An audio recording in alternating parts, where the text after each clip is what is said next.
What's up guys, welcome back to my channel Anime Fiction. I'm back with a new episode of Naruto What's the Dark Lord of Darkness Part 7. And if you did enjoy the video, give this video a like, and if you're new to my channel and like my content, subscribe and hit the notification bell for more crossover fictions. Now let's begin this new video.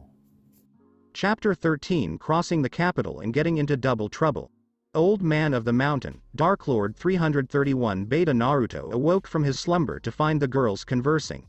He didn't bother bothering them, instead rising to his feet and surveying their location in the area. He was debating whether they should keep spinning the wheel in order to keep moving in the proper direction, or whether they should leave it alone. For the time being, he has resigned himself to returning to the wheel and determining which direction they should take. Furthermore, he knew that if they ran into someone seeking to kill them, they were probably on the right track. Quelaag noticed he was awake and signaled to her sisters that it was time to leave. They both swiftly rose to their feet, and the four of them returned to the tower's summit. Looking around, Naruto sighed and realized they didn't have many options at this point. Well, we can spin the wheel and go back to the two previous routes, or we can leave it as is. Quelaag scowled. There's no point in overthinking it. We should turn the wheel and head in the direction of the castle, he said, pointing to the massive structure behind them and demonstrating that it was unmistakably a castle. Seriously, what the fuck? Why is everything so big? Quelaag let out a sigh. That is because it was meant to accommodate Gwyn and his family because they were larger than average than some of the other races. Also, giants in the early years would come to lend aid to the city and even serve as military. However, I heard that some of the giant races left and went out on their own, finding their own locations and even finding places to set up their own settlements. Naruto spun the wheel. So basically giants and other races helped with the extermination of the dragons, right? I'm just so confused about that. What did the dragons do that was so bad that warranted their being massacred? I mean, I understand that when Gwyn and the others got their powers, they were working to start a new era with it and that other races joined in, and I also know that Seath Figure also joined in to help in their effort and help turn the tide of the war. Quelaag scowled, Quelaag sighed, and the youngest sighed. To be honest, we don't know. The youngest frowned. Personally, I have suspicions that we were not told the entire reason for the dragon attack. While most races grew tired of living under the dragons, it wasn't all bad. Many of us had great lives even without the power of the Lord Souls and without coming to the surface. Quelaag nodded. Yes, our mother forged out an entire kingdom in the underground and never needed pyromancy to do so. Quelaag, on the other hand, scowled and said, however, there were those like Gwyn who always dreamed of having more. Quelaag turned to her sisters and said, there is something Mother told me in private ages ago. About some of the factors that triggered the war. What? Naruto watched as the bridge extended in two directions, one reaching back to the tower and the other to the castle. Mother had told me that the dragons were attacking the nearby settlements that were allowed on the surface, razing them to the ground and leaving nothing in their wake. Destroyed homes, burnt bodies, and only crisp bones to be seen by all. Naruto smirked. That does sound harsh, but what did the dragons say about this? She shook her head and said, no one has ever asked. Are you kidding me? You just took someone's word for it and started a full-fledged war on it? Naruto couldn't believe how foolish this was. As a shinobi, he understood the importance of spreading false information and framing to sway the public. Are you planning a village massacre in order to gain allies for your cause? Yes, in this instance, that could have been done, allowing Gwyn to rally support for his cause. At the time, we didn't think much of it because there had been cases of dragons doing this in the past to some towns, but the strangest thing was, these were towns with dragons' protection, which meant the dragons would steer clear of one another to allow them to be safeguarded, and since no one ever died, there was no fear of losing their protector. People on the surface, you mean? She nodded and said. Yes, while the dragons were eternal, we weren't, and when signs of death became prevalent, the destroyed village appeared. What about the dragon that was guarding it? He was already dead. Naruto smirked. Can I take a wild guess and say Gwyn was the one pointing the finger? She shook her head, startling him. It was him, his uncle, and Seath, all claiming this as truth, and sadly, everyone was so angry about the massacre that they got swept up in the mess with the war. After a few centuries passed, Mother began to have doubts about Gwyn's claim, and seeing what he did to the people of the Ring City and other regions, she had more thoughts of betrayal in her mind. Quaylana scowled. She suspected that Gwyn lied and orchestrated the whole thing? She believes Nito, Seath, Gwyn, and everyone else who wasn't Mother or the pygmy people were involved. Naruto shook his head and said, "The more I hear of him, the worse it gets." Naruto turned away from the girls. It looks like this age is just breeding more and more destruction, and maybe it is time someone ended it. Naruto glared. Let's head into the castle. If we are careful, we can find out more about this trial that was set up for the pilgrim traveler. The girls nodded, and the four of them began to up the stairs. Naruto and the girls noticed two more golems defending the building's upper story, and Naruto simply sighed. Quaylana easily dispatched the giants, giving them time to consider where they were supposed to travel next. They exited through an aperture on the right to another balcony area where they turned to see more of those bat-like beasts waiting for them. They were each holding spears and appeared to be in a hunched position. Naruto smirked. "Do you think you girls could talk to them?" Quaylog shook her head and said, "No, they are clearly designed to be city guardians, so I doubt they will respond in kind to us." Naruto groaned and said, "Worth a shot." Naruto lit a fire and began hurling fireballs at the animals, causing them to scream in pain. They jumped off the ledge, and Naruto could hear them scream for a few moments before hearing nothing. Quaylana stretched her hand out as she walked down the stairs, and a bat monster swooped down at them. Only to be met with an eruption of flames, causing it to scream in agony and tumble around on the ground. Quaylog slashed through its throat with a single strike of her sword. They rapidly moved across the building's beam and soon came face to face with two more demons, but when Naruto hit one with his fireball, he heard something whistling in the air and hurriedly crouched near a pillar. Naruto frowned as a loud crash hit the pillar, followed by a spear tip hitting the pillar with the demon howling in his face. Quaylog chopped the demon in two and quickly hid behind an opposing pillar, with Quaylana and the youngest cowering behind another. Hearing another bang, Naruto turned around to see two more armored creatures standing on the roof. They were each holding a bow and firing straight at them. Naruto shielded his face as he watched the arrow slam into the ground next to him. Naruto sighed as the fissures from the strike became apparent. "Just what we need. More fucking archers." He jumped back as he saw one fire another arrow around the bend. "Geez," he said, turning to face the girls, "any ideas?" "We could try firing pyromancy at them." "Too far, Quaylana." While the youngster stared between them, she snapped her fingers.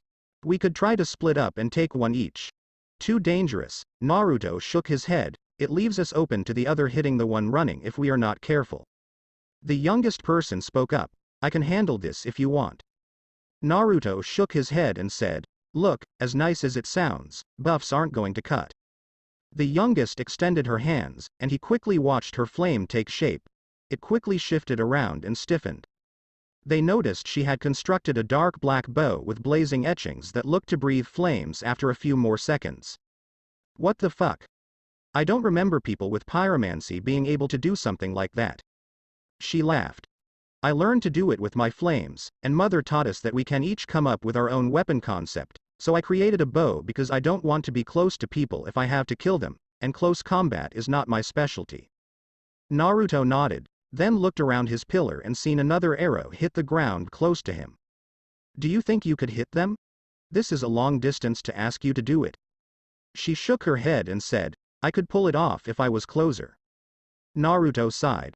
"Well, I guess we'll have to make a decoy," he said to the sisters, turning to face them. "I'm going to try to draw the archers to me. You two guide your sister to there," he said, pointing to the next pillar higher up. "From there, you two need to distract one of them long enough for her to get a good shot on one of the knights. Dispatching at least one would help with the attacks." The ladies nodded. Naruto glanced out again and saw an arrow charging at them. He drew his sword, frowning, and prepared to fight. The arrow struck the ground again, but Naruto dashed up the walkway, forcing the other archer to take aim. But Naruto anticipated this and immediately rolled under the pillar, prompting the archers to shoot into it in the intention of luring him out. The thwacks on the pillar were audible to Naruto, but he grinned as the girls pushed their little sister up to him. Then he saw an arrow fly through the air but land on the sidewalk.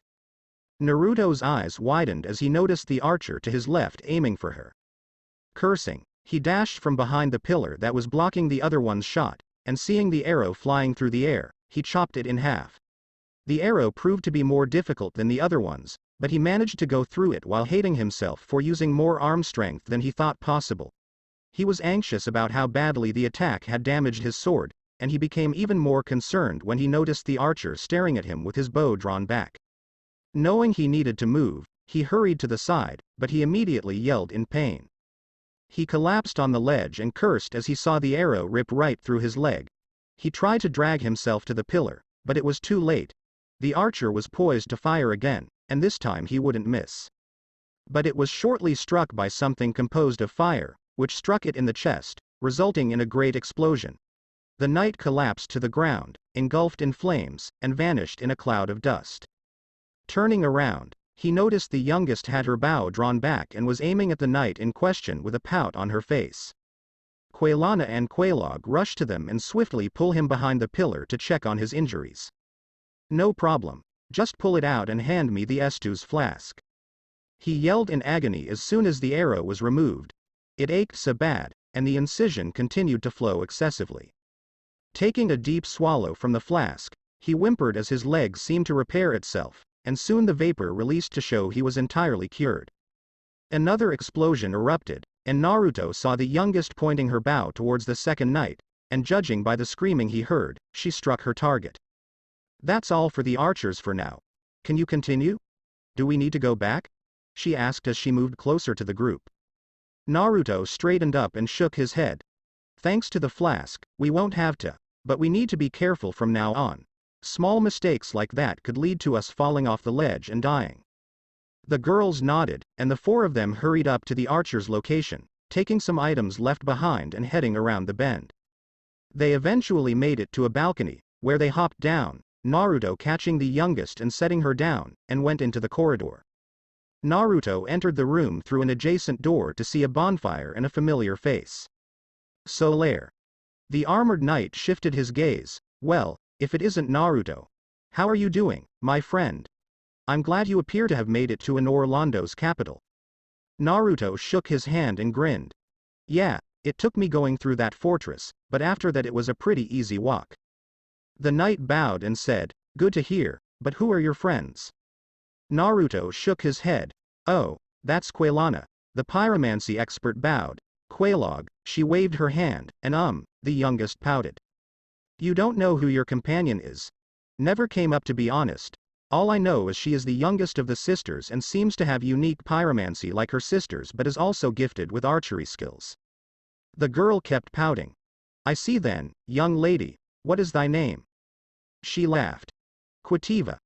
"Ah, Quativa, it is an honor to meet thee," he says, turning his head to Naruto, "and it appears that you have made interesting friends. Is there anything wrong with them being the witch's daughters?" The man shook his head and said, "Not at all, though hearing what happened to their homeland and the demon scourge that has recently poured out of that land is quite disturbing. Additionally, I can see that these three are still good at heart, so there is no reason for me to be concerned." The three of them thanked him with a smile. Also, he turned to Naruto, "Isn't this quite the sight? A majestic land seemingly untouched by mortal hands or even the darkness, with no undead residing in these hollow halls. It is quite the sight." Naruto smirked. "You can't really think that, Solarius, because those knights and monsters guarding outside aren't human. They never were, the knights maybe, but the giant creatures aren't alive at all." Intriguing, he shrugged, "but either way, it's still a majestic sight.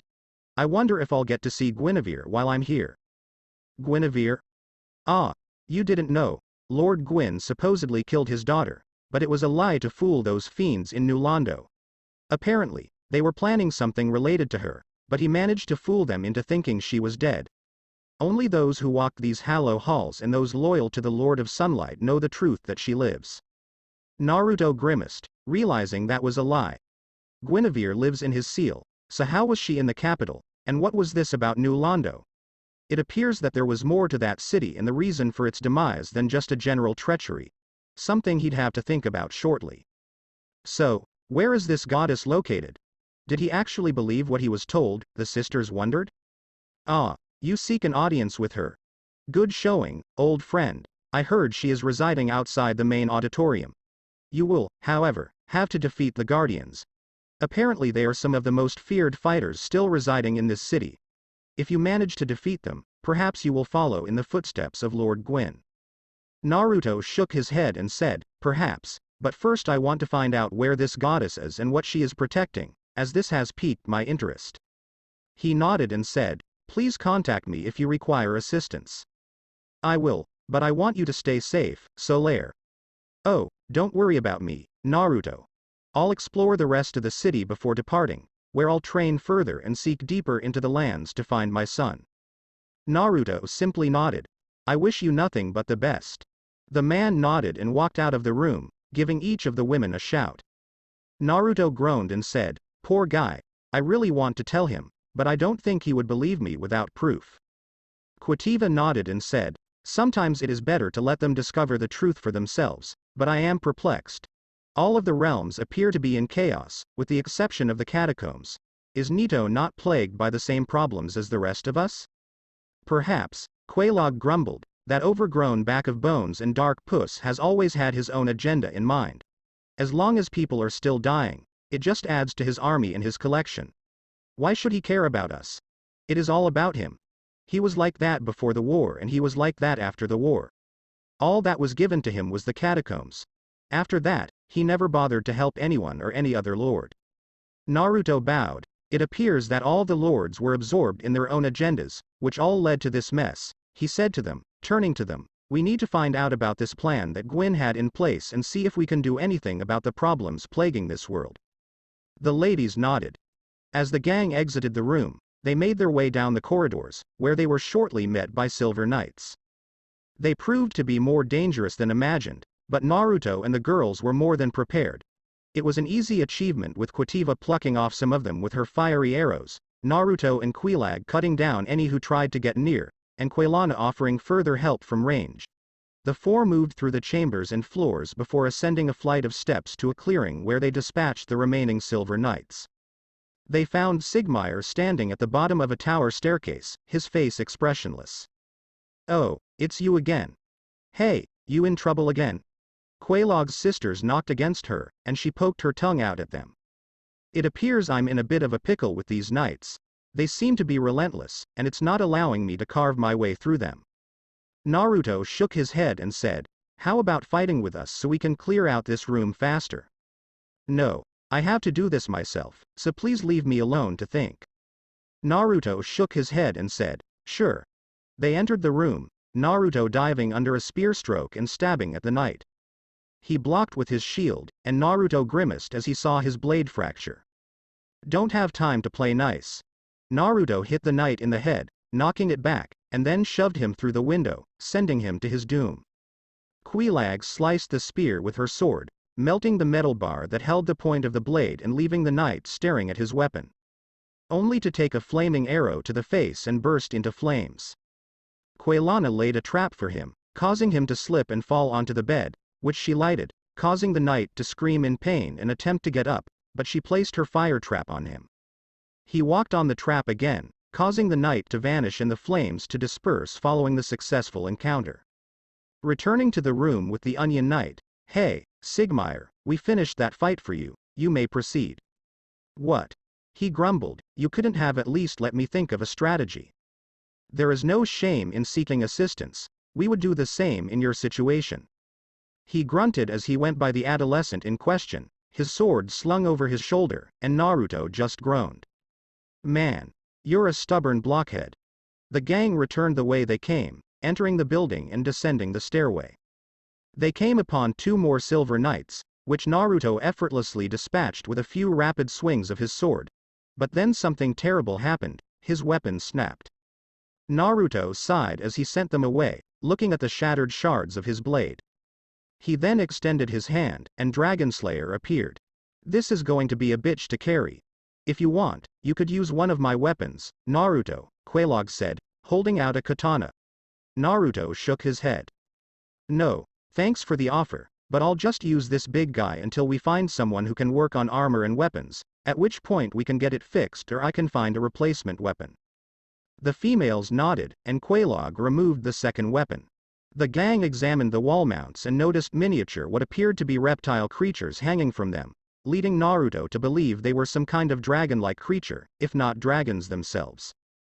They quickly picked up another armor set in the area and headed through the opening, where they came upon another Titaniate creature roaming a massive church of some type. Naruto took a step back as the beast charged him, flailing his spear-like weapon around frantically. But Naruto answered by bringing Dragon Slayer into the creature's side, causing it to make a noise.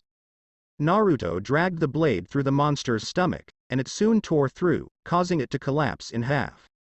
Wow. That's a strong sword you've got there. Naruto grinned. Yeah. But don't be fooled. The thing is heavy as fuck, he said, heaving it onto his shoulders. Alright, let's go. The group exited through the same door and climbed a few stairs. They managed to locate themselves up at a stained glass window with an opening. Naruto threw his weapon away and let Qutiva jump on his back as they descended several stories to the other side of the balcony they had previously been on. They came across a gigantic man laboring on an anvil, which made Naruto smile. The girls trailed him to the behemoth, who just turned slightly. Present thy arms, and thy arms shall be renewed. Naruto pulled out his shattered sword. After a brief glance, the being was able to repair his blade with incredible skill and delicacy. He also worked on refining the Dragon Slayer sword and delighted as he saw all of his weapons and gear put properly. Naruto thanked him for his assistance and they quickly started up the stairwell. When they reached the top of the staircase, they went out into an empty hallway with giants roaming around, and Naruto could only sigh in frustration. Are you ready, girls, to start picking them off? They nodded, and Qutiva immediately moved into position and began firing her arrows, striking 2 in the head and killing them in the explosion. Naruto then drew out Dragon Slayer and slashed 1 through the chest. He then cuts 1 at the ankles, causing him to fall, and Quelaag is knocked down with a strong fire sword attack. After killing the last of the golems, they explored the hall before unlocking the door and revealing the front of the building. They recognized that if they needed to go this way, this was now the quickest path in and out of the building. They turned back and climbed up the flight of stairs leading to a fog gate, which they passed through. They discovered a massive hall with pillars all around them. An enormous golden figure with a larger-than-life body, a hammer bigger than his head, and a golden mask with a blank expression stood in the center of the room. He swung the hammer in his hand briefly before displaying his weapon grip. Following that, a man wearing a golden lion mask and armor jumped down from the second floor, holding a spear weapon. Ornstein, Quelaag grumbled. Who? He is one of the dragon-hunting knights, supposedly the leader of them and one of the mightiest warriors. He was heralded for his spear power and lighting manipulation, as well as being fast and agile. Quelaana grimaced and frowned. That must be Smog. I heard the man is a cannibal, grinds bones into his feed just for shits and giggles, and he apparently likes the change in taste it has on his food. Naruto choked. Great. An honorable knight and his psychotic ally, Naruto said, frowning. Regardless, I can see they each have their own skills and talent. One is fast and agile with lightning precision, while the other is nothing but brute power. We will, indeed, need to collaborate. Actually, Naruto said as he pulled Dragon Slayer, leave the knight to me, and you girls handle the mammoth. Naruto, that's insane. He's a legend. You're going to need our assistance taking him down.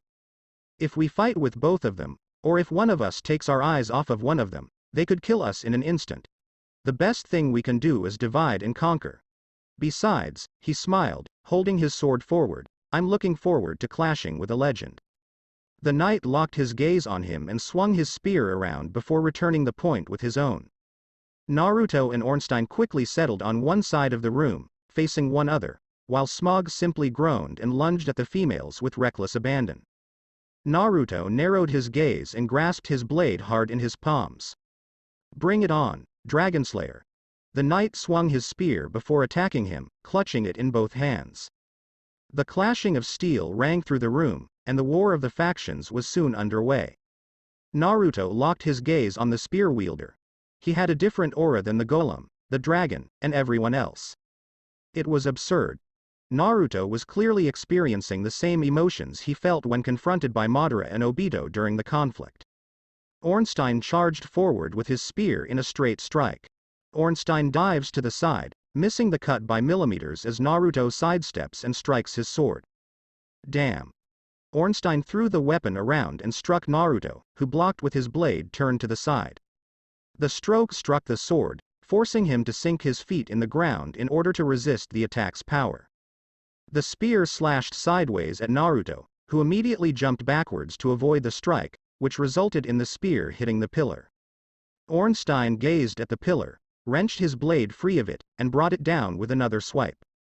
Naruto fixed his gaze on him. "You're not messing around." The spear user spun his weapon one more before lunging forward. Naruto sidestepped once more, but this time he had to jump back because he put his feet together at the end of the charge and swung to the side. Naruto lunged forward, his sword aimed at the spear user's chest, but the spear user rapidly whirled his spear and diverted the blade away, causing Naruto to lose his footing. Ornstein kicked him in the chest, causing him to fall backwards and gasp for air. "He's a lot more sophisticated than I expected. Naruto. This man was one of the most trusted knights in the kingdom. He was the head of the dragon hunters and he served directly under my father. This man had Artorias beat in many situations when it came to raw skill. Well, this should be good practice for the Dragon Slayer, no?" Naruto saw the man lunge with his blade again, so he rolled beneath it and swung at his ankles this time. Ornstein leapt into the air, deflecting the attack and raising his spear in a downward stroke. The sword thudded to the ground, and Naruto noticed something sparkling at the end of the maneuver. Lighting exploded out of the ground, kicking up dust, and I jumped back a few feet. Damn, he's trying hard now. Naruto squatted to dodge a lightning-fast swing. Shit. Is he getting any faster? Ornstein's spear reappeared soon after, with him twirling the blade above his head and thrusting it downward. Naruto twisted beneath the thrust before kicking at his left ankle, knocking him down and driving him to the ground. Naruto extended his hand, produced a fireball in it, and hurled it directly into the knight's face. The explosion shook the floor, and Naruto backed away from the man, holding his blade with both hands. Did that even harm him? The smoke dissipated, and Ornstein turned to face him, spear in hand and helmet hardly dented. Fuck. Are you serious? What material is that armor composed of? Naruto, there is heavy resistance to flames in his armor. I didn't realize Ornstein's armor gave him that, but given his battles with dragons, it makes sense. Please, we must be extremely cautious. Brat. This is going to come down to pure skill versus skill, and as much as I hate to say it, when it comes to the spear, he is far beyond you. Thanks for your confidence, Furball, Naruto said, rolling his eyes. Ornstein stood up and spun his spear in the air, and lightning struck it. He then plunged the hilt of his blade into the ground, and lightning began to protrude from the weapon's bottom. Naruto was more intimidated than anything else, but he knew he was coming and that he was going to try now. Naruto swiftly prepared himself and awaited the knight's next attack. He barely noticed the spear in front of his face this time before ducking down and escaping the blow entirely. What a jerk he is. Naruto rolled under another spear swing, but a knee to the face sent him back. When Naruto watched Ornstein leap into the air, he knew he was shooting for the kill. Jump forward, and he just barely avoids the strike. Lighting exploded once more, causing the floor to shake. Naruto swung around and sliced at his back after his blade became stuck in the earth. But Ornstein had anticipated this technique and leapt over him, landing behind Naruto. He swung his blade with all his power, turning on his heel, but Ornstein collapsed onto his back. He lay on the ground as the strike passed over him before kicking Naruto's knee and pushing off with his palm, landing a hard kick to his face.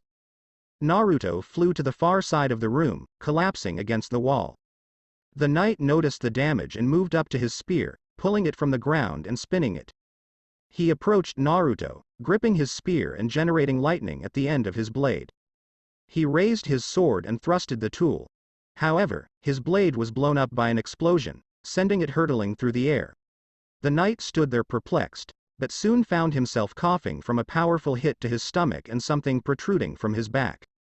Looking down, he noticed a short black blade resembling the Black Knight's coming out of his stomach.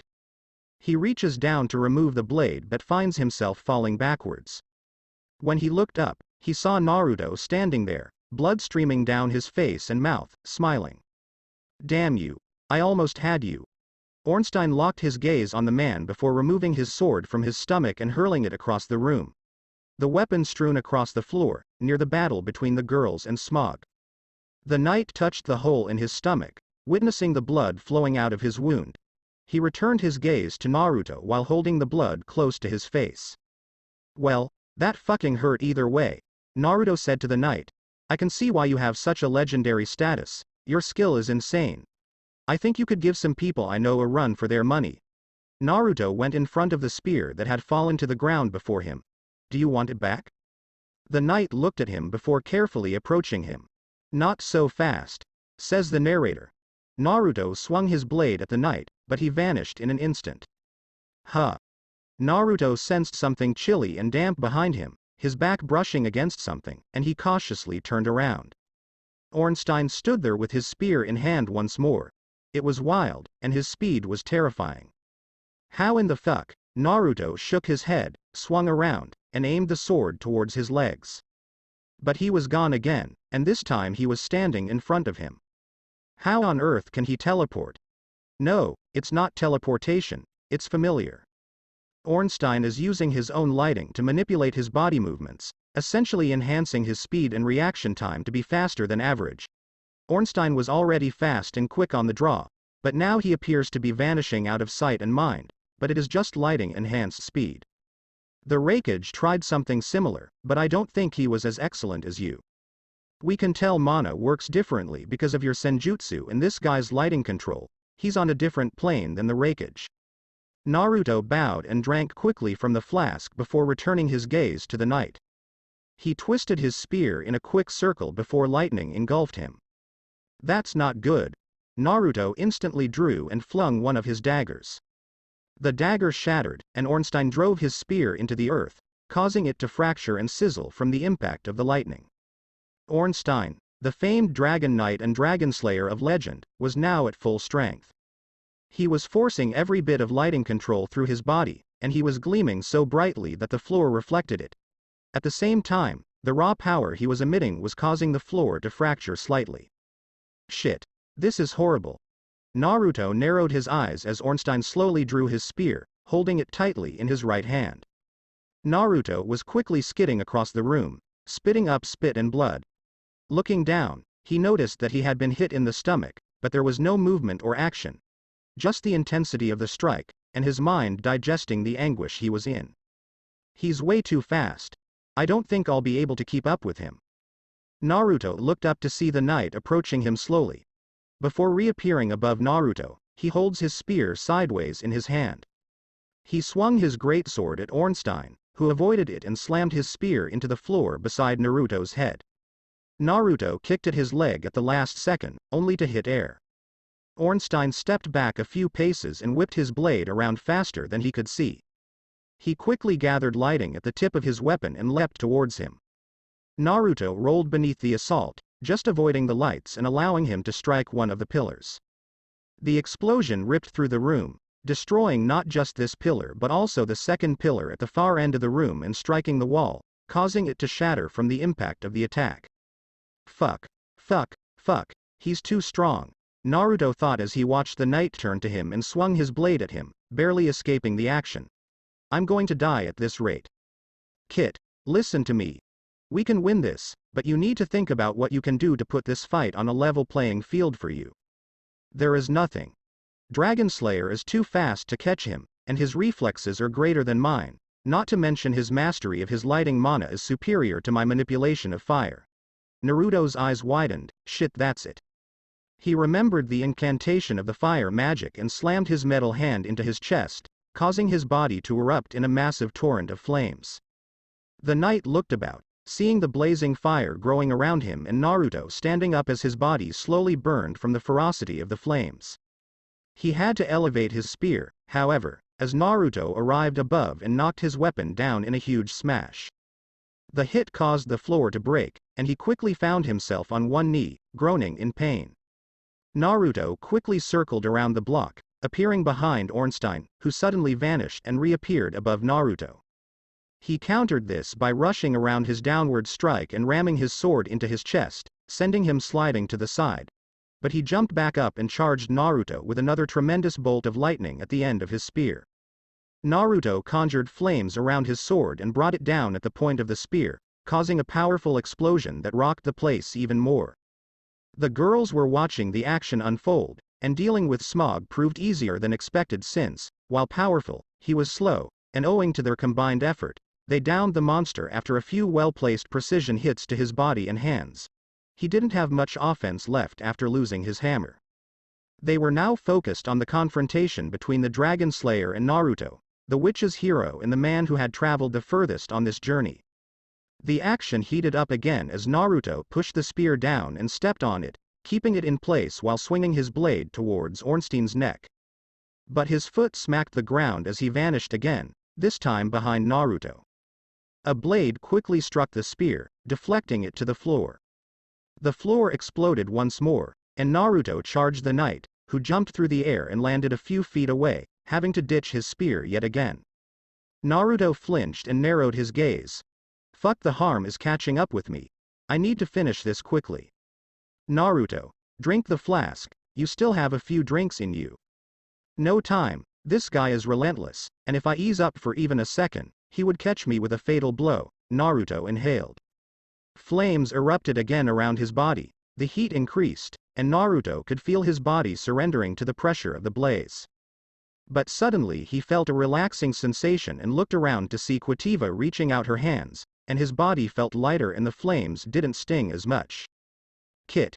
She's using her flame skill to heal you and reduce the damage you take from the flames. Now's your chance. Naruto nodded before charging at the knight once more. But then he felt a metal hand seize his throat and slam against the ground, his fist smacking with his nose. Naruto sighed in agony as he noticed Ornstein reaching for his spear. After being thrown backwards by a fire explosion, Naruto slams his sword into his side and grunts in pain before unleashing a tremendous burst of lightning. Looking at the knight, he watched him slump to his knees, yet he continued to grasp for his sword. Naruto rekindled the flames and reappeared between him and his sword, severing his hand. Ornstein moaned in pain as he watched his hand on the ground turn to dust. However, the knight retaliated with his other hand, snatching the weapon's grip and swinging fiercely at him. Naruto deflected the punch but was knocked backwards. What the hell, he still has that much strength. Naruto felt his body going numb. The flames didn't sting as much as they used to, but his body was getting heavy from this fight. He took a brief drink from his flask before putting it away. He noticed the knight standing there, but he was trembling. Like Naruto, he was on his last legs due to the intensity of the combat and basically throwing their entire beings into it. Both warriors stood up and faced each other. Ornstein detonated in a storm of lightning once more in an instant. Naruto heightened the flames once more, removing any numbing effects. Both stood there with their weapons leveled at the other, and the room was silent for a split second. The precise moment when the final strike would be delivered. Both warriors pushed off the ground and vanished from view, and the party only realized someone had killed them when they heard a loud piercing scream. Naruto and Ornstein stood there, with Ornstein having Naruto's sword through his chest, going straight into his heart and coming out on the other side. But he was not alone in the pain as his spear tore through Naruto's right side, leaving him gasping in pain and coughing up blood. Falling to his knees, Naruto soon grasped his wound and tried to stem the bleeding, but due to the exhaustion of the fight, the usage of his flame, and the pain he was in and being out of Estus, he wasn't sure he was going to make it. Ornstein on the other hand, he stood there with the sword in his chest. A few seconds pass but soon his body starts to crumble, dust takes part of his body away and soon, he vanished entirely. Naruto's sword hits the ground and Naruto removes his weapon from his side and gasps in pain. Fuck, that was too close. Naruto soon fell face first into the floor. Quelaag rushed to his side, tending to his wounds while Queltiva was healing up his wounds as best as she could while giving him more of her mana to heal his injuries. Quelana on the other hand, looked down at the remains of Smog who was gasping from the pain he was in, and without warning she created the most powerful fireball and incinerated him on the spot. Seeing nothing remaining of the lump of flesh, she walked over to the group and began helping him heal. Nothing was working much, but they knew he was stabilized enough that they could move him. Grabbing the fallen warrior's spear and his ring, they proceeded up the opening stairway to the elevator. It took them up a few floors where they arrived at a bonfire which lit thanks to Naruto's presence. While down and injured, he was able to start up the bonfire and groan in pain. Sitting next to the flames, Naruto closed his eyes and tried to sleep off the fatigue and the pain. Naruto, you were lucky in that fight. I know. If you hadn't caught him off guard with separating him from his weapon and that hole in his stomach from earlier, he could have killed you with more accurate precision. I know. But it goes to show that Ornstein is the same as he was when I last saw him. A true knight that will fight with everything and anything he can in order to protect what he believes is right. Yeah, but this goes to show I have more room to improve. I need to get better at using the Dragon Slayer and getting used to other weapons in my arsenal. Also, I need to become more aware of mana usage when it comes to human enemies. So far, the monster enemies and golems have been easy to overcome to a point, but now the human enemies and those of greater strength. They will require more work, training, and versatility. Indeed, we should take the time in Orlando to prepare for such battles. The knights around the city should return over time, which should give us more than enough practice. True. Hey Guinevere, who do you think is making people believe that you're still alive? I mean, you were killed and it seems even the witch's daughters knew that, so why do some people think you alive as a deterrent for the four kings? The story I don't know honestly. My father might have made up the story to keep people devoted to me and himself. More so, he might have thought I was conspiring with the four kings and thinking they might use me to get to him and stop the relighting of the first flame. Would you? No, as much as I hate Gwyn and I hate Seath, I would never ally with the four kings. There was something about them that was darker than most. While they served us, they were never loyal. More, they were self-serving, and from what we knew they were employing methods and tactics known as hexes, something only seen in the abyss. Soul-draining powers, powerful illusions, and skills to avoid detection by even the most advanced scouts. Father feared that they were planning something and that it was in relation to the Dark Soul and the Age of Dark. Then why gift them a fragment of his soul? I wish I knew. Near the end even I didn't know what Father was thinking. Sounds like he was not clear-sighted about his goals and direction. Meaning that most likely he had something else planned in mind. Something akin of keeping them closer rather than far away. So keep your enemies closer. Yes. Maybe with the Lord's soul fragments with them, he could keep them leashed to him in some manner or another. But until we know more why the city was flooded and what this great pilgrimage is all about and what the goal is, we can only speculate. True. In time we might learn what sealed me into you and why it did so and what it said to you that day to make it send you here. Yeah. Naruto never forgot that day. That giant serpent that appeared out of the ocean. The power it radiated, the aura it gave off, and the feeling of dread and confusion it gave. Naruto could vaguely remember something in its words, but he needed clarification, what it was exactly. So, he decided not to think about it and just focus on his recovery. That's when he saw it, inside of his mindscape, two souls lingering in the distance. Ornstein and Smog. Naruto became more adept at reading souls thanks to having time to process the train of thought in his sleep, and with Guinevere to guide him, he touched his soul. A lone knight stood in the middle of the throne room. You are to head up the dragon hunts. Until we force them out of these lands, our people will never be safe. Is that clear, Ornstein? Yes, Lord Gwyn. A battlefield full of dragon corpses and seeing a man standing there with long flowing hair. Ornstein, never betray the ideals that believe in. I will never, young lord. Shall we continue with the dragon hunt? Yes, for peace we must continue moving forward. Ornstein sitting against the wall, his master betrayed them. How could he? Why would he betray them all for the very creatures they hunted? A knight with a blue scarf walked up to him. Pathetic, Ornstein, is this all you are going to amount to? He looked at the knight. Artorias. Do you not feel saddened at our lord's betrayal? I do, but that doesn't change anything. By my will, if you can't continue on your role as our leader, then I shall remove you now. Ornstein stood on top of Artorias. Never question me again. There is the knight I know. Ornstein snorted, walking away. Thank you, friend. Ornstein stood there, watching as conflict erupted between the princess and her father. He was all alone and listening to the arguments. He was the last dragon slayer.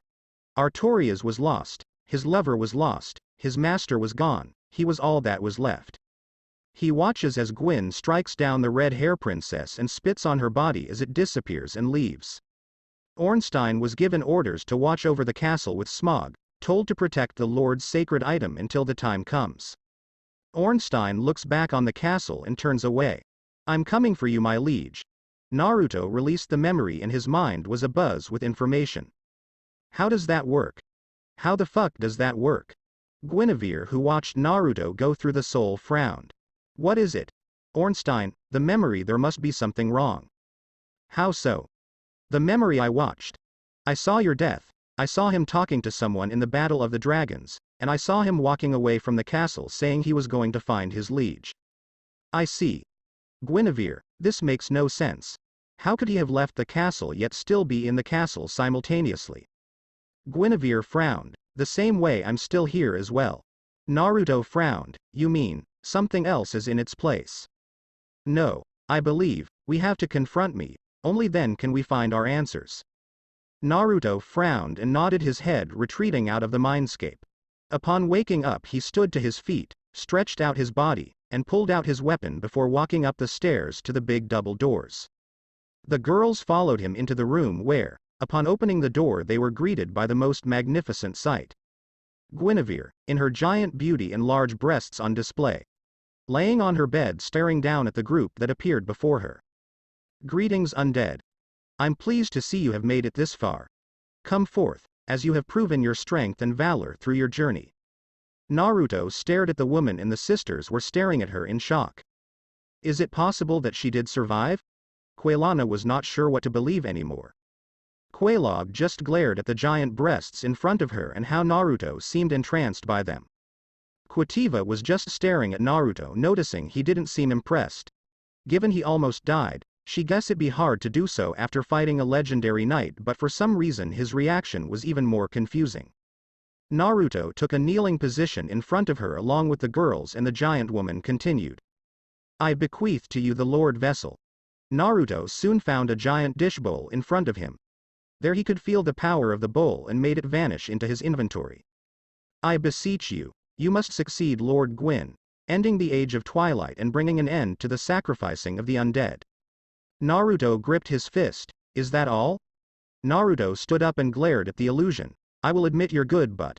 Naruto created a ball of flame, chucking it at the illusion, making it disappear. I know you're not Guinevere. The girls stood up in shock. Wait, she was an illusion. Naruto nodded his head. How did you know though? Quailana frowned. None of us could see through it. The thing seemed so lifelike to the original. Naruto remained quiet and walked past the woman's bed. How dare the to tarnish the great godmother's image? The group turned around the room to find the voice. I am the Dark Sun Gwendolyn, and you shall pay for these transgressions. If that is the case, come out of hiding and face me, you coward. Though are not worth thy time, feel my wrath by those that are loyal to the one true Lord. Naruto growled, Dark Sun, your ass is mine. Naruto and the girls soon saw the light disappear, the world got dark, and they could feel the oppressive air around the room. What the hell?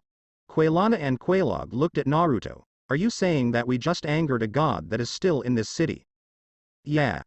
Naruto sighed. On top of that, he casted an illusion on this city, hiding the fact that the city is no longer in its heyday.